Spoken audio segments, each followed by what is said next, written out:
Hello, welcome back. It is week 168 on Out on That Line podcast. I'm Jeff, my co-host Alex. As always, Alex, how are you this week? Jeff, I wish I had a pencil-thin mustache so I could solve some mysteries too. I'm feeling like a Jimmy Buffett song. I don't make no sense, but you're having a good time until you're not having a good time because you are in the medical tent at a Jimmy Buffett concert. Hi, welcome to the show. Jeff, how are you doing today?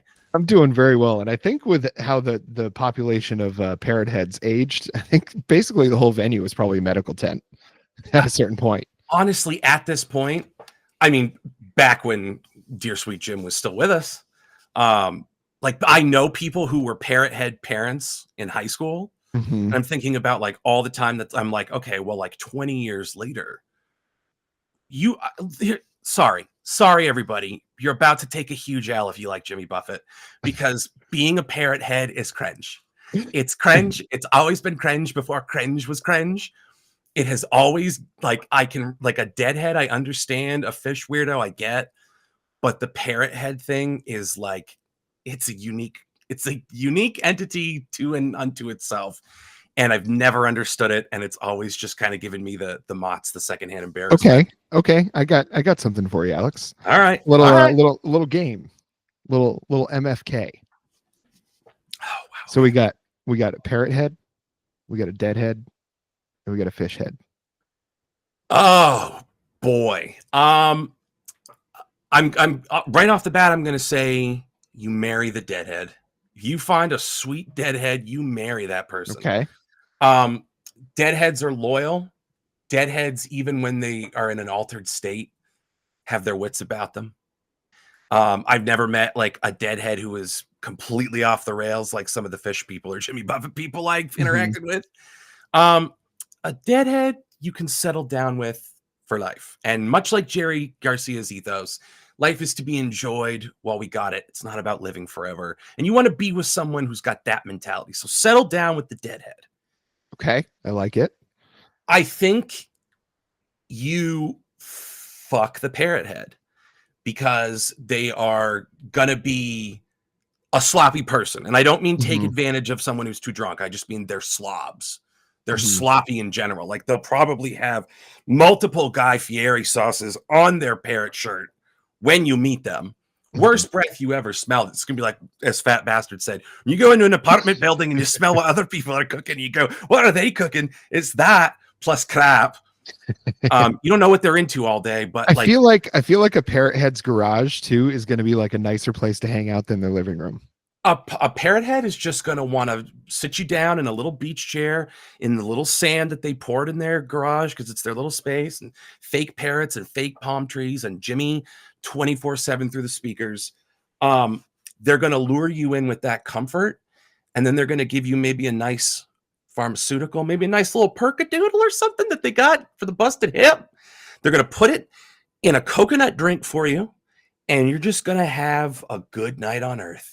You and that parrot head of your choice are going to nestle in, and you're going to have a good night on this earth. But one night only. That's it. No coming back for seconds because they're going to be sloppy. And then you kill the fish head because fish sucks and all their fans are weirdos. And I mean, it can only make them smell better when they're dead, right? Honestly, yeah. The like 3 days later bloat is only going to like improve the situation. So yeah, I think leave them out in a good rainstorm, and I think you got a stew, baby. Ready, drained it. Don't clean a pile. We like to have fun. Yeah, I think that's exactly the order I would have gone in there. I think the obvious answer is marry the deadhead, because eventually too, like if you get sick of that, they might forget that they're married, and you can just kind of leave. They'll pull a Jerry Garcia and be like, oh shit, I married 4 women at once, man. He didn't actually do that, but he kind of did that. Yeah, no surprise. You know, promises made, promises kept. That was the dead ethos, right? Yeah, I guess you can't call them marriages as much as situationships that were intense and lasted until he died. Well, good for them. I'm sure they all had a little piece of his beard at the end. Have a peanut butter and heroin sandwich in his honor, folks. We miss you, Jerry. Well, speaking of deadheads and fish heads, there's a lot of people that consider themselves pretty big Beatles fans. And they're probably folks that would love to check out this Ringo Starr album. Probably not the folks we're going to be talking to on this episode. I don't know how you felt about this one, but Ringo Starr came out with a new album. It's called Look Up. And this was his, so a little background on it, like kind of his shot at like country. I don't know if it was kind of planned to be that way or just really ended up being that way. Cause I guess the way it went down is he's always done like collaborative stuff. Like his solo work is oftentimes involving other luminaries of the music industry. Like he did the Ringo Starr's All Stars, where he just kind of have a rotating cast of a lot of really incredible musicians. And like Ringo Starr, I think gets a lot of heat for not being the strongest Beatle. I think he deserves a lot of credit, for being part of that, a couple great songs that he wrote for them. So I guess he met T-Bone Burnett at a party, or maybe he knew him before or whatever. He saw him at a party and he said, "Hey, I'm doing this new album. Would you want to contribute a song?" And T-Bone Burnett, I guess, ended up contributing like 9 songs. So out of the 11 that are on this, 11 that are on this album, T-Bone Burnett wrote 9 of them. And that makes a lot of sense because they all sound very, very similar to each other. So while this, I want to get it out of the way. This was not on the level of like Hackney Diamonds by the Stones. Like this album was not on that level. What I found about this album more than anything was that I was just very bored. This was like a Toyota Camry. It'll get you where you're going, but you'll be bored to tears on the way there. I was bored to tears. It's a 35-minute album, and it just felt terminally long. It was when I felt like I was in like a Jean-Paul Sartre play where I'm like, is this forever? Does this album ever stop? Because it's the finger on the monkey's paw curls in some cases. Like, would an infinite Geordie Greek keep me entertained? I guess, yeah, as long as it kept being different, I would trust that. The problem with this is, like you said, you keyed in on like all the T-Bone Burnett stuff kind of sounds the same. And it all just kind of donka, donka, donka, donka, like the most basic country you can get, which T-Bone Burnett, as talented as he is, he's got the fundamentals. And this was an album like you would expect from someone who's maybe just putting the fundamentals together. Ringo released a country blues kind of album in the 70s after the Beatles broke up, like 76. It's called like Baudelaire Street or something like that. So it's not like this is like completely foreign territory. And it's not foreign territory for T-Bone Burnett because he also one time in the 80s pulled a really great country album out of a British guy. And it was Elvis Costello, King of America, one of my favorite albums. Okay. And I'm so glad I got to pull this out on this episode. He also did the new Basement tapes that Bob Dylan, like they found a bunch of old Bob Dylan lyrics. Oh yeah. And like Marcus Mumford was there and what's his name? Taylor, the guy from Dawes, Taylor something. He had some great songs. Rhiannon Giddens was involved in that. Elvis Costello was there. So that makes a lot of sense. I guess that's why they would have been involved in that. It's because he did that album with him previously. But so T-Bone Burnett is like, it's going to sound like we're bashing T-Bone Burnett. He's got a history of doing some incredible work with with a lot of different artists. This was not some of that work. There was what I found, a lot of the lyrics were very repetitive. And like all music doesn't have to have these crazy builds and go to these wild places and all that kind of stuff like that. It doesn't all have to do that, but it should be, I feel like, more interesting by the end of the song than it is at the beginning. I think in general, it doesn't mean it has to be like dynamically louder or anything like that. But as far as the themes go, you should be getting a little deeper into those. I felt like it was just a lot of repetition of some very kind of generic, inspirational sort of kind of quotes. And it almost felt like I was reading like a tearaway calendar of like inspirational quotes for every day. And it's like Ringo was never the greatest singer. I think with age, that's only gotten more apparent. I think having some other folks sing backup on this, like the Alison Krauss song, like she's always lovely to hear. The couple songs he does with Billy Strings, like until you hear the guitar, you really don't even know Billy Strings is even on that song. Molly Tuttle fares better on this. Molly Tuttle, especially on the Can You Hear Me Call? And then String Theory was okay. So there's some songs that I liked, but as an album as a whole, it was just like very samey, like very repetitive. And I kind of I hate feeling like I'm bashing Ringo Starr here with this because it's I've listened to a ton of Beatles. The Beatles have their fingerprint on a zillion different artists. A lot of modern indie music has a lot owed to the Beatles. I think bands like the Lemon Twigs, owe a ton to the Beatles. Bands like Oasis owe a ton to the Beatles. So it's not as if his spot in history is no longer like cemented or deserved. Right. It's just this album, I felt like this is kind of the equivalent of like the Working on a Dream album for Springsteen for me. And bringing in somebody, I just feel like that album is just not representative of who you think that artist is or who that artist has always been to you.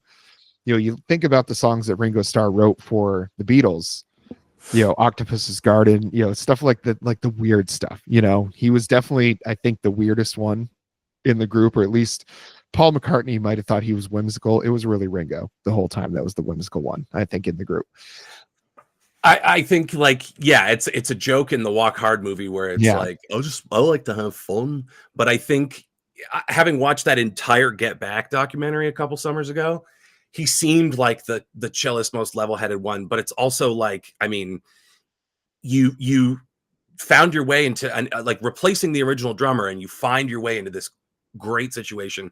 And I'm not even coming at it from like a Ringo hater's point of view, where it's very easy to be like, shut up, you're lucky we're gonna let you play drums. Mm-hmm. Like, he was lucky to be with them because he was untalented.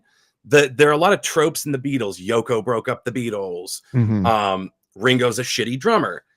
Ringo is a solid and oft imitated drummer. Mm-hmm. I don't think he's the most innovative, but he's Matt Reno rock solid.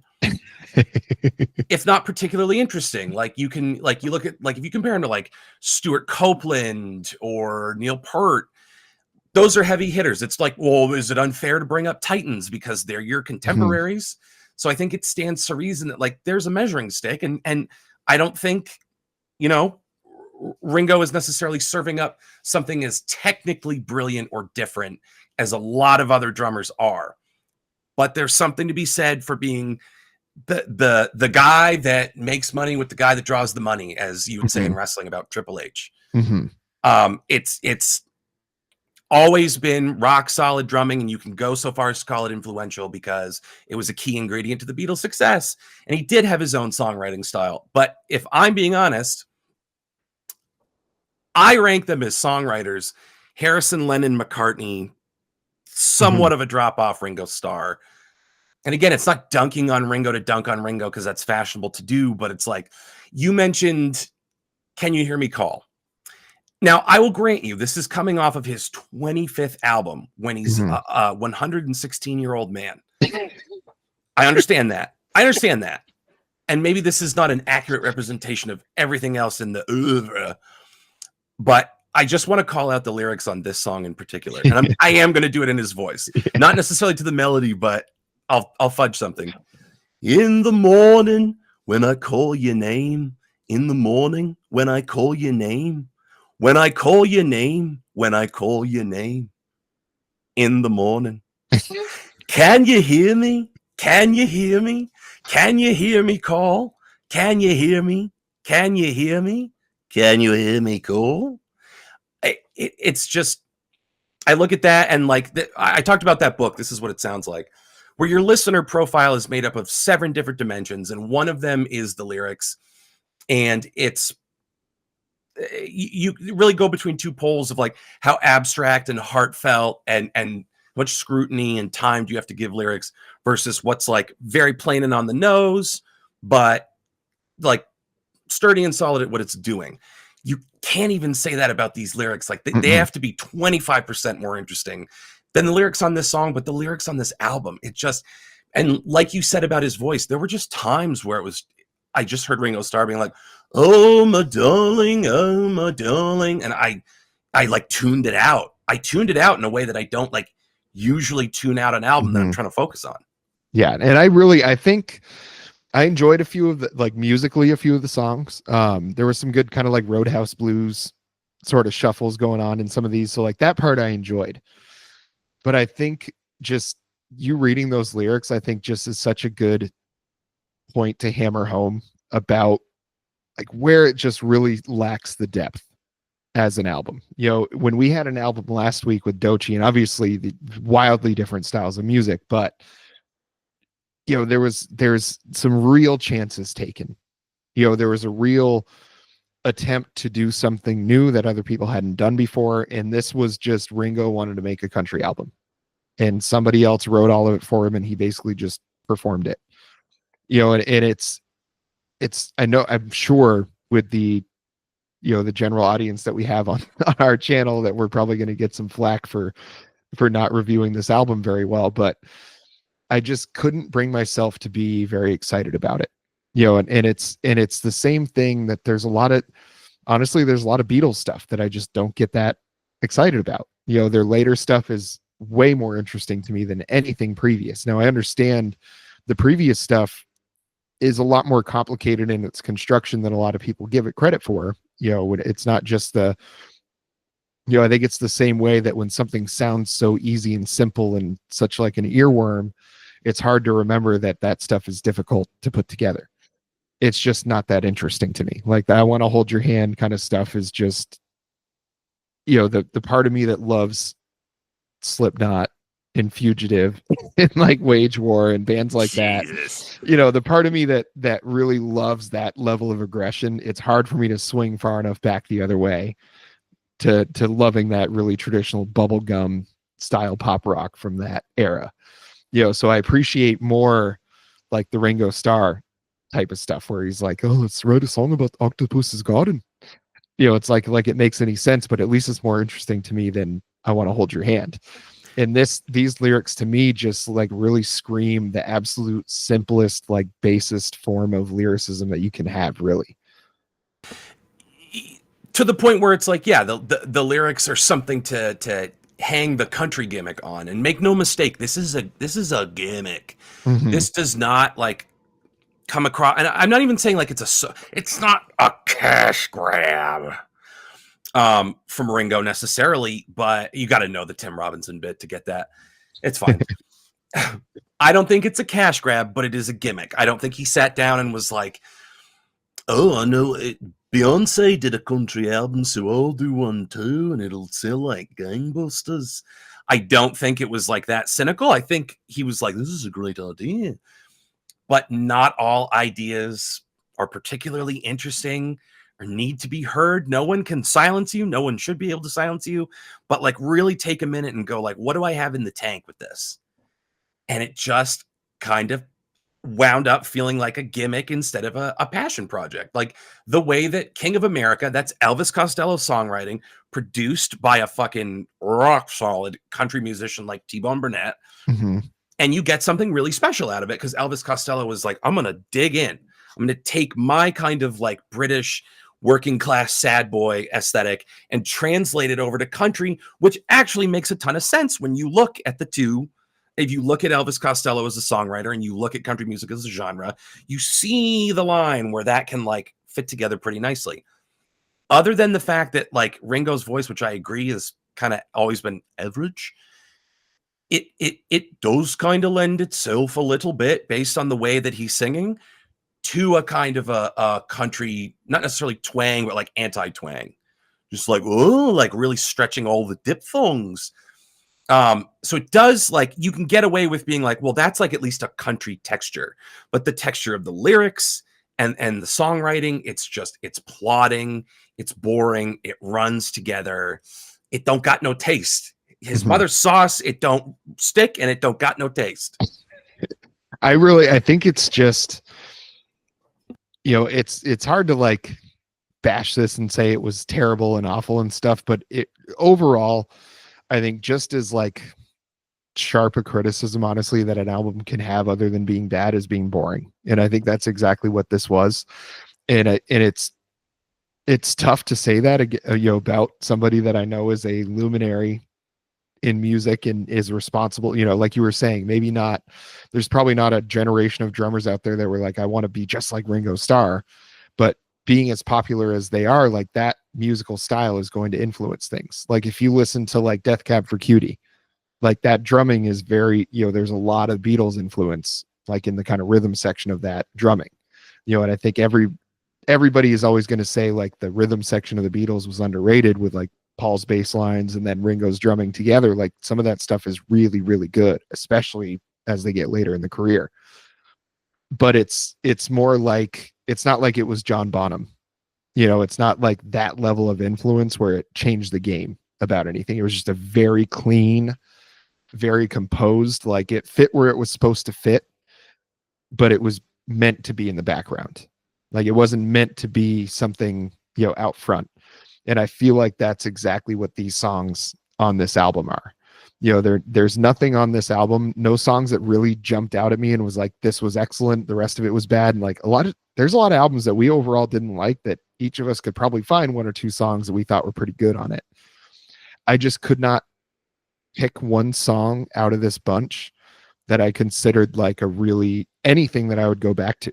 Like I didn't hate listening to it, but when I was done with it, you know, what I 3 times that I listened to it, when I was done with it each time, I was like, huh, that was it again. And it just never felt like it went anywhere as an album. It never felt like the lyrics were it was the only thing I could really pull that I enjoyed was the musical composition of it. But again, that was only like for certain little riffs that I enjoyed. It wasn't like the whole song was structured that well because none of them really went anywhere.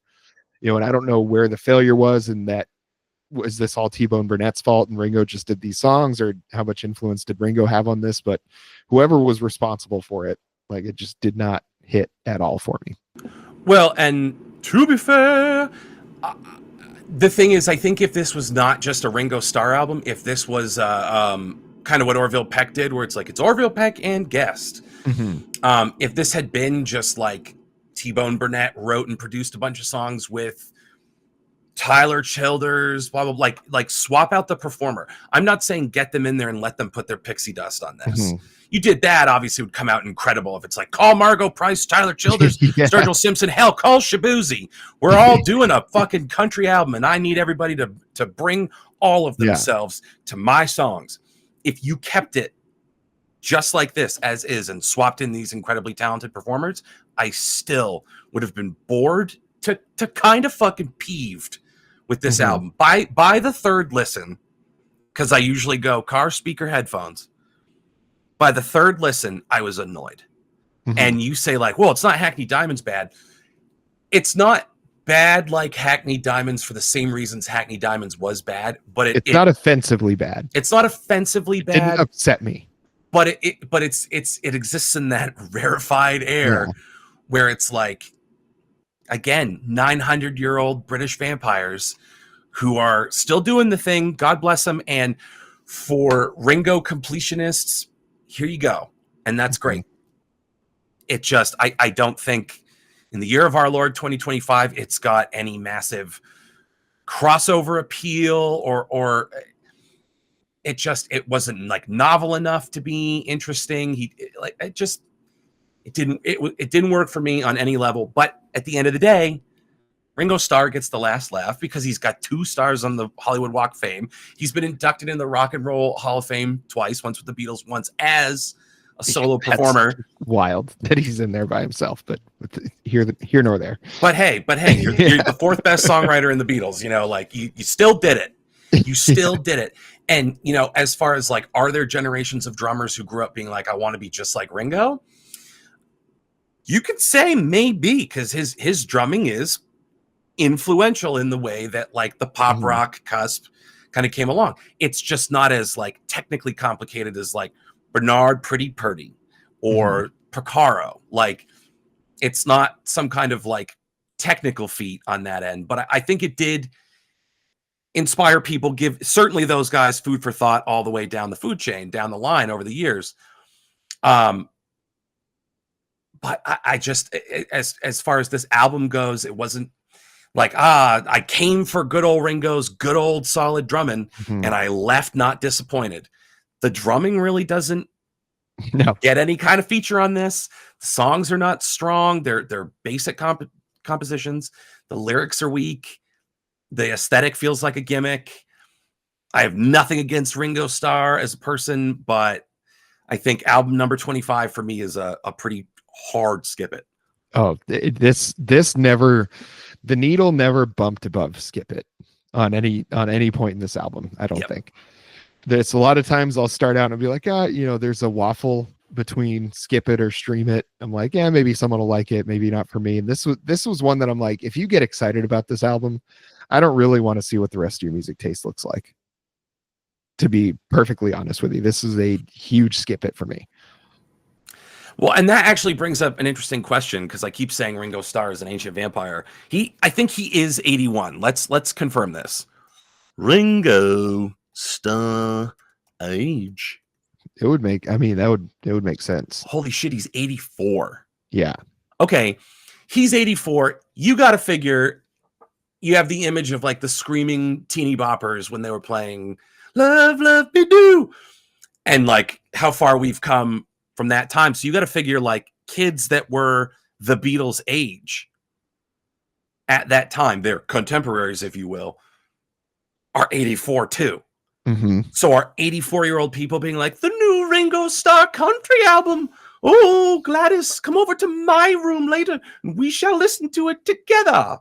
And I realize there's younger Beatle fans, but like, I think it's going to be mostly the 50 to 70 age group, like people your dad's age would probably be. I guess he's probably close to 70 now, huh? He's getting there. I think he turned 67 this year. Yeah, so I mean, in that age range, I think is where the sweet spot is, and those are people that probably still go out and spend the money on CDs. Whenever I go to the record store, there's two kinds of people there. Well, I guess three, including me, because I'm neither one of the other ones. But it's like you're kind of crusty looking punk or goth kids, scraping through the used bin, and then you have your like, kind of white haired, maybe some blue hairs in there, looking for jazz contemporary albums and shit like that, and like classic albums. You'll see him walking out with an armful of Steely Dan. You're like, well, that dude's an idiot. And you piece of shit. those are the people that are going to buy this Ringo album. And I'll bet you if I went to Waterloo Records or End of Veneer, this one is one of the displayed ones, because they know that as soon as a boomer walks through that door, they're like, oh, new Ringo Starr. Hell yeah, let me get that. She's gonna soak her copper compression socks. Yeah, never heard of streaming in their lives. Nope. Well, they'll be streaming when they see the new Ringo. I mean, it's just, yeah, I don't know. Dump this one. Don't even it's not even a skip it. It's a dump it. First ever dump it. Yeah. I mean, if you're not already like the biggest Ringo Starr fan in the world, and like, I don't know who those kind of people even are. Like, I feel like you don't even need to bother. Yeah. Don't even bother. Completionist. If you're a Cure person and you got this last album, congratulations. It was really good. It gets better the more you listen to it. But Ringo did not fare as well as Robert Smith. Not at all. Well, Alex, was there anything else that you wanted to cover this week on episode 168? Cover me in gravy, you big dirty man. There's only one thing I want to cover, and it's just to make sure we have coverage at the end of the show, to ensure that people get the message, the latest news memo in these turbulent times, which is that there is a place where everybody knows your name. Actually, you exist in total anonymity, but that's neither here nor there.